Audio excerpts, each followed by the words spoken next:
So are cheat days allowed on keto? That's what we're going to be talking about today. And if you're new here, my twin sister Sarah and I have lost 160 pounds combined following a ketogenic lifestyle since January of 2019. And we have this channel called Technically Keto, and we actually have another one called Keto Twins, where we have about 10 times the amount of subscribers. This is our new channel that you're watching right now.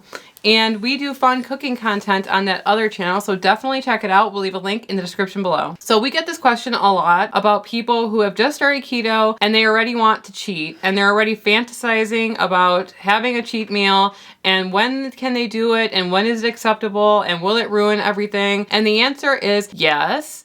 And no, it's a gray answer because this is a gray area. Right. We are very relaxed about the way that we do things here. And we have been for years now because when we found that we did keto in the past, we were very strict about it and stressed about it. And guess what? We'd always gain it back and more every single time because Sarah and I have been trying to do keto for 20 years. Some people don't believe that because keto seems like such a new concept, but before it was called low carb, Atkins, there's many names for it. So some form of carb restriction to get into ketosis we have been doing for the past couple of decades. Well, I think also, some people say that we don't look our age. Thank you, by the way. Yeah. We love that. But I don't feel my age. But mentally, I don't feel my age, but 30. We're 38. I mean, whatever. We're 38 years old, so when we tell you that we've been on keto for 20 years, it's actually longer because we started doing Atkins in high school, probably when we were 15 years old. And we found that, Atkins was not the same as keto, but keto was a part of the Atkins diets. So Atkins was basically you follow keto very strictly, under 20 carbs a day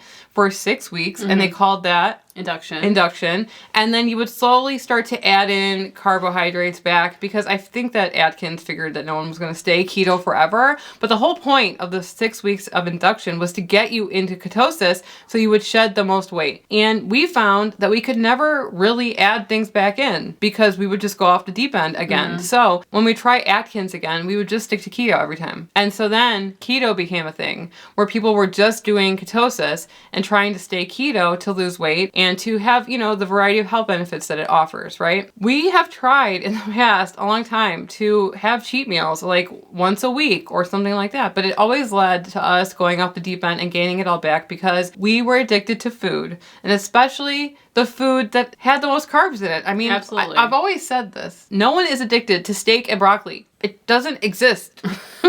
Right? Like, no one is addicted to that. Those are the things that you can have freely on keto, but those are not the things that your heart desires, right? What do you desire? Strawberry shortcake. Yeah, Sarah always says the same thing. Strawberry shortcake, right? Biscuits. Strawberry shortcake. There's something about the rice pudding. Sarah loves a flaky, buttery biscuit. And the couple of times that Sarah has gone off the deep end and made biscuits, how did you feel? Like crap. Yeah. Because I would eat like 5 of them. Right. We don't believe that keto is a cult, and cheat meals are good in theory because you're allowing yourself to indulge in things. However, most people cannot have them and come back after one meal. Cheat meal, it's not ever a cheat meal for me. Right. When I would do it. I would be very good during the week, especially when I was working. It was very easy for me to stay on. Saturday, Sunday, whatever I could fit in my mouth, I would be eating. And then the next week I'd be okay. So it was never just like one meal. I think that trying to say a cheat meal, is it really a cheat meal? Right. It's more like a cheat weekend. I think keto also does that to you because you are either in ketosis or you're not. Right. So if you eat something bad, we try to stick to 20 net carbs a day, but some people can eat 100 carbs and still be in ketosis depending on like how much, you exercise and your general body. You can eat 100 carbs. Some people can. But if you eat like a hoagie, you will be out of ketosis. And so then there's that mentality of, I've ruined it anyway. Might as well eat the other thing that I wanted today. And then I'll start tomorrow. But like we said before in other videos, tomorrow never comes. And then you are weeks later gaining weight back and you still have this binge mentality because you have to fit it all in. And that is why most people cannot have cheat meals. We don't think that you have to be in ketosis every minute of every day for the rest of your life. However, if you don't give yourself the chance to kind of assimilate into the lifestyle, you will never get away from the thing that you are addicted to. And that is the problem. You are addicted to food. And you are addicted to food if you're morbidly obese. That's the truth. So if you really feel like you're mentally strong enough because you're an addict that you can have that one drink, which would be that one cheat meal, and then you can get on at the next meal every once in a while, once a month, once every couple of months, go for it. But if you do not feel like that, then don't risk it yet, because you're not there. You're not able to do it. You know, we just came off the holiday season, and a lot of people, they have admitted that they went off from Halloween to Christmas or New Year's or January 2nd, because no one does anything on January 1st. And at least you're getting back on now. But I'm just saying, if you don't have the willpower to get back on at your next meal, do not have cheat meals. Don't even think about cheating as an option until you're able to do it.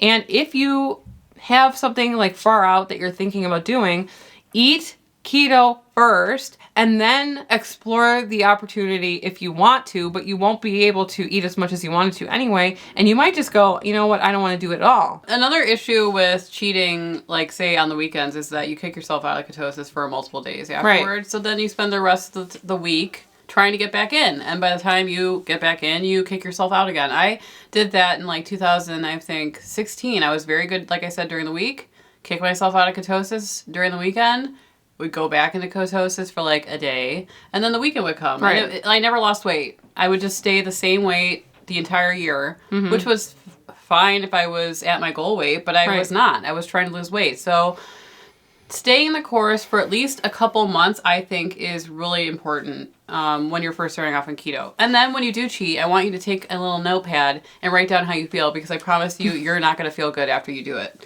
And that's another motivating factor that I use. I'm like, I know I'm going to feel like crap after I eat this. And is it worth it? When you link the two in your mind together, that's actually causing you to feel like crap, and you like think about it, you're going to be like, I don't want to do that again in the future. At least for me.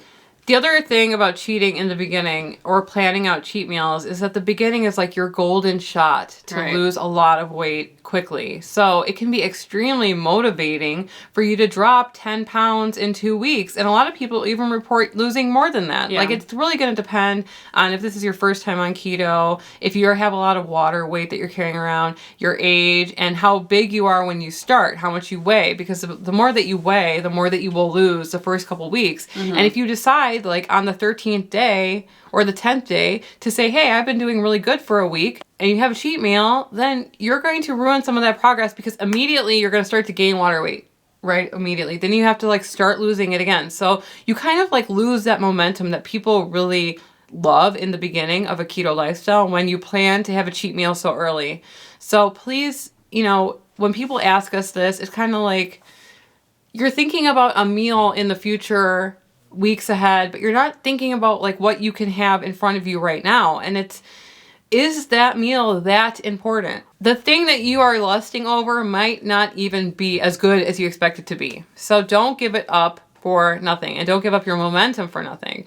And you know, down the line, when you shed most of the weight and you're feeling a lot better and you want to try to incorporate meals that are cheat meals, then maybe you're of the sound mind that you can do that. I think that not having that to look forward to turns some people off from doing keto for the long term. I agree. So can you ever, never, ever, ever, until infinity, ever have a cheat meal ever again? No. But the beginning is so important to set you up for success in the long term. Yes, when you reach your goal weight or you're close, that's not really going to throw you off if you're able to get back on. But just know that you're going to need to stay keto for the rest of your life. I don't think a lot of people realize that when you start keto, is that this is a lifestyle. And once you realize that and accept it, you can move on from that, I think. It takes a long time to break habits, right? It takes a long time to really, to change your life and to change, like, you know, when you quit smoking or you quit drinking, it takes a lot of repeated, no, I have to do it. I can't give in. I can't give in over and over. And you should treat this as the same type of addiction, really. And so if you give up, then there's like that barrier that you break when you decide to just indulge a little bit. You have to be ready to be able to have that one drink when you go out, or when, you know, there's a social occasion. If you have a hard time with drinking, it might take years. You might never be able to do it. And so don't give up the momentum for nothing. It's like a pretty big deal because you break that bubble that you're in of willpower. Of habit forming. Right. That's what I was going to say. It is really, truly about habit forming. And I think that I read somewhere that it takes about 21 days to form a new habit. Doing something consecutively every day for 21 days, I believe, in Atomic Habits, which is a really good book on habit forming and getting rid of some terrible habits that you have. I would suggest reading Atomic Habits. We can link the audiobook in the description below if you guys want to check it out. But I read that book, and they just tell you that it really is going to take time to form a new lifestyle, new habit, getting into the routine of like studying or working out. It just, you need to give yourself time to really cement that into your routine. Every time that you eat keto, you make an active choice to say no to one thing and to choose another. And every time you have a craving about something that you see on the TV or at the office or wherever, you make that choice more powerful. Because you've already done it. You've already said no 10 times. Here's the 11th. Here's the 12th. The second that you break that power is it's kind of like putting back together a vase that's been kind of shattered. It'll still be there, but like you already did it. You already kind of like have the muscle memory. Yeah, you already broke it though. Like you don't have the same amount of willpower after you decide to start cheating because you've done it before. That first couple months of keto, please just try your best to build up that muscle memory, build those pathways that you can make the right choice. Because that's going to lead you so much further than saying yes to things that probably are not going to taste all that good anyway after you eat them. So, is cheating okay on keto? That's the whole thing that we're talking about today. The answer is maybe. Maybe, right? I mean, if you are set up and it's years down the line and you have control over things, you've changed your life, you feel good, and you want to have that meal and you can get back on right away, go for it. Other people who are not there yet, wait. And do not. If you guys want to see other videos where we talk about keto topics, you can click on one of the videos on the screen and we'll see you over there. And don't forget to subscribe, please, to Technically Keto. Anyway, I'm Sarah. And I'm Emily. And we are the Keto Twins signing out. And this is Lily. Oliver. Mwah.